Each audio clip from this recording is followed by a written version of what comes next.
لقد حق القول على أكثرهم فهم لا يؤمنون إنا جعلنا في أعناقهم أغلالا فهي إلى الأذقان فهم مقمحون وجعلنا من بين أيديهم سدا ومن خلفهم سدا فأغشيناهم فهم لا يبصرون وسواء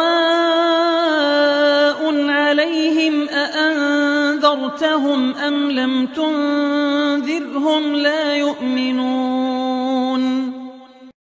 بسم الله والصلاة والسلام على رسول الله وعلى آله وصحبه ومن والاه. Amma ba'du. Dalam ayat 7 Allah berkata, laqad haqqal qawlu ala aktsarihim. Sesungguh-sungguhnya Muhammad, haqqal qawlu ala aktsarihim.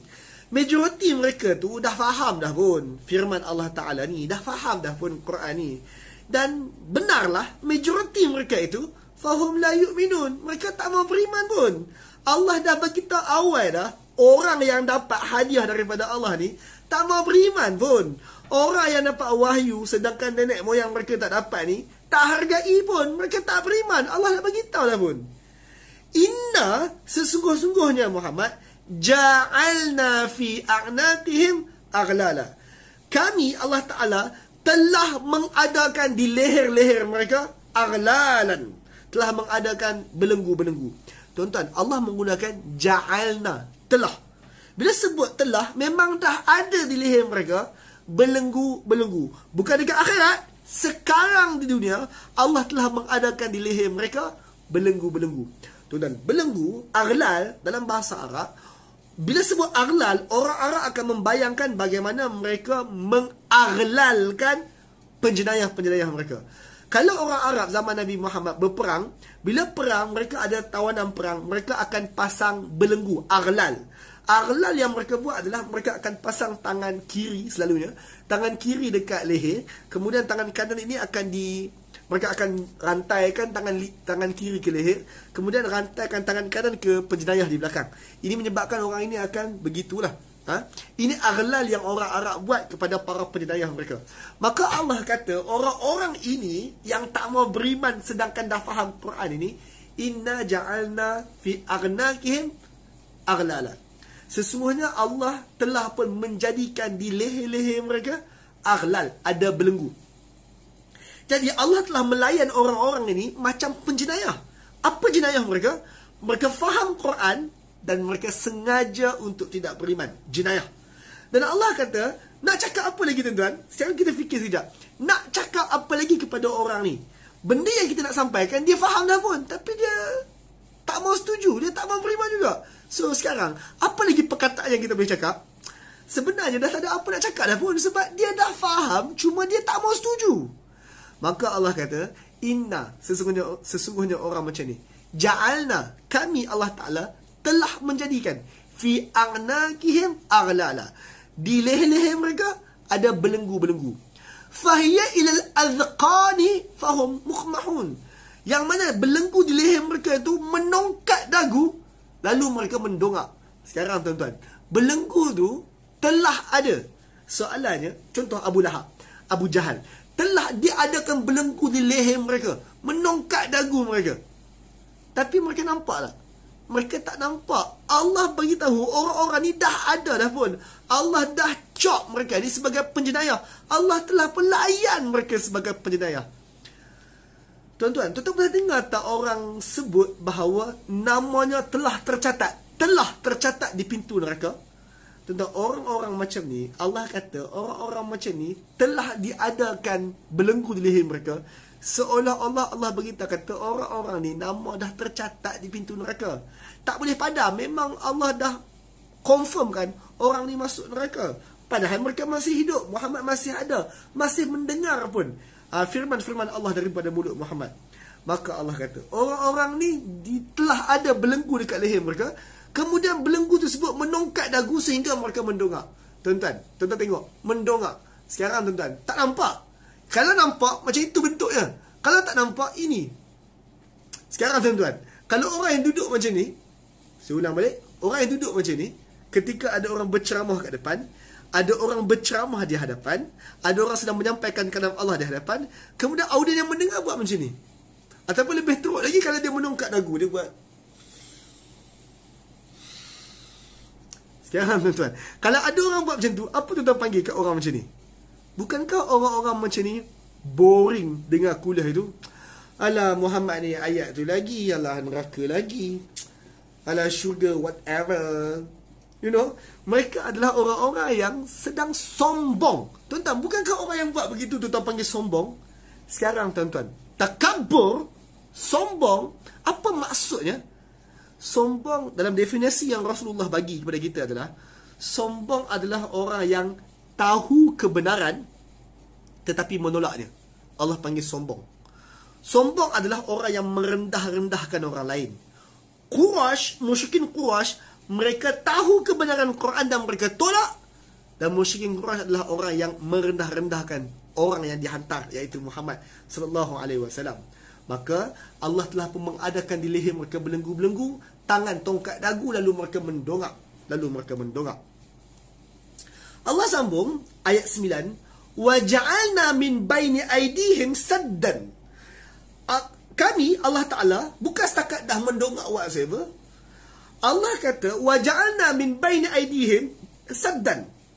Allah telah mengadakan di antara dua tangannya, di antara dua tangan maksudnya di hadapan, Allah telah mengadakan di hadapan orang-orang ni saddan, satu tembok. Wa min khalfihim saddan, di belakang mereka pun ada tembok. Orang-orang ni sudahlah tangan terbelenggu, mendongak ke langit macam penjenayah. Kalau satu orang yang dibelenggu tuan-tuan, mereka nak tengok kanan dan tengok kiri pun tak boleh. Susah. Nak tengok orang belakang pun tak boleh. Sudahlah nak memalingkan muka tengok belakang, nak tengok depan sangat pun tak boleh sebab dagu mereka mendongak. Dalam keadaan macam tu, Allah buat wa ja'alna min baini aydihim saddan. Allah jadikan pula di hadapan mereka ada tembok. Wa min khalfihim saddan. Di belakang mereka pun ada tembok. Depan mereka tak boleh tengok, belakang mereka pun mereka tak boleh paling tengok. Fa aghshaynahum. Lalu Allah selubung pula, Allah selimut pula. Kalau selimut maksudnya bahagian atas lah. Depan ada tembok, belakang ada tembok. Depan tak nampak, belakang tak nampak. Bahagian atas, fa'aghshaynahum. Allah selubung pula, Allah selimut pula orang-orang ni. Lalu, maka, bila depan ada tembok, belakang ada tembok, atas Allah selimutkan pula. Maka, hum la yubsirun. Mereka tak boleh lihat dah pun. Depan ada tembok, tak nampak dah pun. Belakang ada tembok, so tak boleh nampak tembok je. Nak tengok atas pun tak boleh, Allah dah selimutkan. Tak nampak apa-apa. Soalan, nampak apa ni? Nampak apa? Tuan-tuan, Quran disebut sebagai hakim yang maha bijaksana. Quran ini bijak, Quran ini autoritatif, Quran ini adalah petunjuk. Orang-orang ini, orang-orang yang faham mesej Quran tapi tak mau beriman, kita panggil sombong. Orang-orang sombong ini, mereka tak boleh lihat lagi petunjuk. Allah telah mengunci hati mereka. Nama mereka telah tercatat di neraka. Dan mereka tak boleh nampak lagi petunjuk. Di depan mereka ada tembok. Petunjuk dari arah hadapan mereka tak boleh tengok dah, meskipun petunjuk tu ada. Tuan-tuan, saya bagi contoh.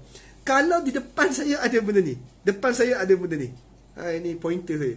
Depan saya ada pointer tapi ada tembok. Adakah saya nampak pointer tersebut? Ada, tapi saya tak nampak. Dia ada, tapi saya tak nampak. Sebab apa? Sebab ada tembok. Petunjuk yang datang dari arah hadapan, ada petunjuk, tapi dia tak nampak. Sekarang, apa petunjuk dari arah depan? Arah depan ada apa? Tuan-tuan, sewaktu kita hidup, semua benda yang ada sekarang adalah depan mata kita.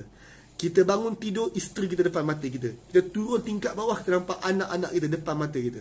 Kita keluar nampak pokok, itu depan mata kita. Kita nak Ramadan, tengok anak bulan. Bulan itu depan mata kita. Matahari, bulan, bintang, ini semua alam keliling adalah depan mata kita. Petunjuk Allah Ta'ala, bukti ketuhanan Allah Ta'ala ada dalam alam keliling kita. Tapi orang-orang macam ni tertutup. Mereka tak nampak alam keliling mereka. Mereka tak nampak petunjuk yang ada depan mata mereka. Sebahagian orang melihat matahari teringat Tuhan. Sebahagian orang melihat matahari dia tak ingat apa pun. Sebahagian orang melihat tanah yang mati tiba-tiba Allah suburkan semula, ingat kiamat. Sehingga orang tengok tanah mati tak nampak apa pun. Sebab apa? Petunjuk dari arah hadapan telah tertutup untuk dia.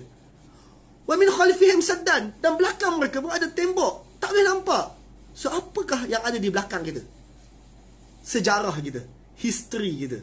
Tuan-tuan, sejarah yang berlalu, sejarah peribadi kita, sejarah bangsa kita, sejarah negara kita, sejarah bangsa dan negara lain, sejarah umat terdahulu, sejarah-sejarah ini ada petunjuk. Belajar dari sejarah orang-orang terdahulu, sama ada orang yang baik ataupun orang yang jahat. Petunjuk dari arah belakang pun mereka telah tertutup. Tak boleh. Dan juga Allah selimutkan mereka daripada arah atas.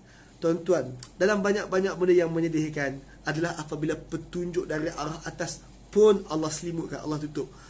Petunjuk dari arah atas adalah wahyu.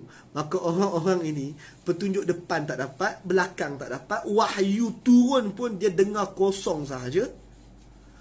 Dan ayat 10 Allah kata, sawaun alaihim. Muhammad, orang-orang hak jenis macam ni, orang-orang yang jenis macam ni, sawaun alaihim, sama je Muhammad kepada orang-orang macam ni. A'anzartahum am lam tunzirhum, kau beri amaran ke, kau tak beri amaran ke, kau bacakan Quran ke, kau tak bacakan Quran ke, kau dakwah ke, tak dakwah ke, la yu'minun Muhammad. Orang-orang ni la yu'minun, confirm tak beriman punya.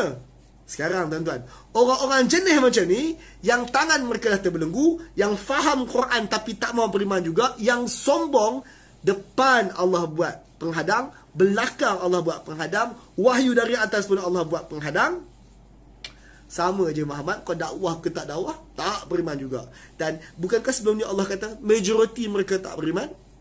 Maka sekarang, ya Allah, kalau majoriti tak beriman, lepas tu kau bagi tahu pula memang dah ramai yang Allah dah catat nama jadi mereka, yang mana depan, belakang dan wahyu dari atas pun dah terhijab untuk mereka. Untuk apa lagi? Untuk apa lagi Allah minta Nabi Muhammad untuk menyampaikan? Untuk apa lagi dakwah disampaikan kalau majoriti takkan ikut dan dah ramai yang nama mereka tercatat di neraka? Untuk apa lagi sampaikan? Untuk apa Wallahu alam.